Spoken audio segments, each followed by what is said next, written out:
There. We're on to 82 of our Through the New Testament in 1 year. It's over there. Today we are finishing up Luke chapter 1, finally. It's a long chapter. And tomorrow we'll start what everybody knows as the Christmas story, all right? Well, let's finish this one. The birth of John the Baptist.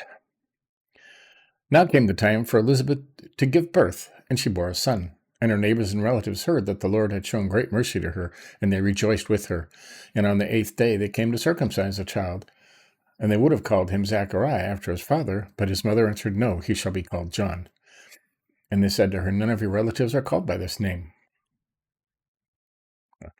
And they made signs to his father, inquiring what he wanted them to be called. And he asked for a writing tablet, and wrote, His name is John. And they all wondered. And immediately his mouth was opened and his tongue loosed, and he spoke, blessing God. And fear came on all the neighbors, and all these things were talked about through all the country of Judea. And all who heard them laid up in their hearts, saying, What then will this child be? For the hand of the Lord is with him. Hey, Zechariah's prophecy. And his father Zechariah was filled with the Holy Spirit and prophesied, saying, Blessed be the Lord, the God of Israel, for he has visited and redeemed his people, and he has raised up a horn of salvation for us in the house of his servant David, as he spoke by the mouth of his holy prophets from old, that he would be saved from our enemies and from the hand of all who hate us, to show the mercy promised to our fathers and to remember his holy covenant, the oath that he swore to our father Abraham to grant us that we, being delivered from the hand of our enemies, might serve him without fear, in holiness and righteousness before him all our days. And you, child, will be called the prophet of the Most High, and you will go before the Lord to prepare his ways. He knew this, right?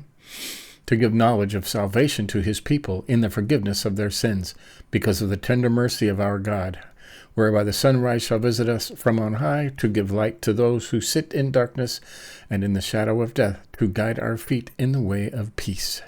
There you go. Pretty cool, huh? And the child grew and became strong in spirit, and he was in the wilderness until the day of his public appearance to Israel. Right? Never went anywhere. Right?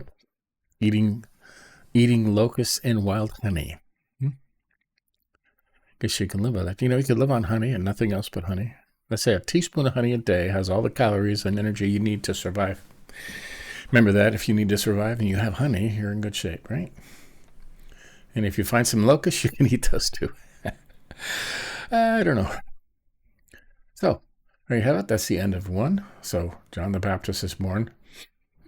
Right? And even though Zechariah doubted Gabriel, he still remembered what Gabriel said, right? He took this stuff to heart. Right? I like this. And you, child, will be called prophet of the Most High, for you will go before the Lord to prepare his ways. All right. Cool.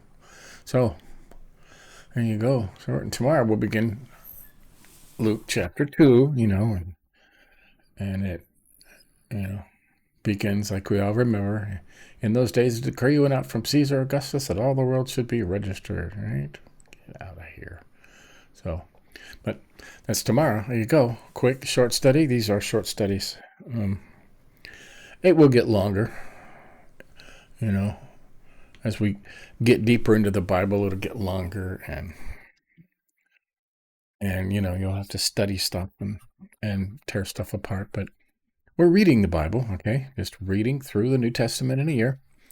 Short, so you can, go about your day. So have a good Sunday. Get some rest, all right? But tomorrow we'll continue. Catch up on any may have missed. See you later.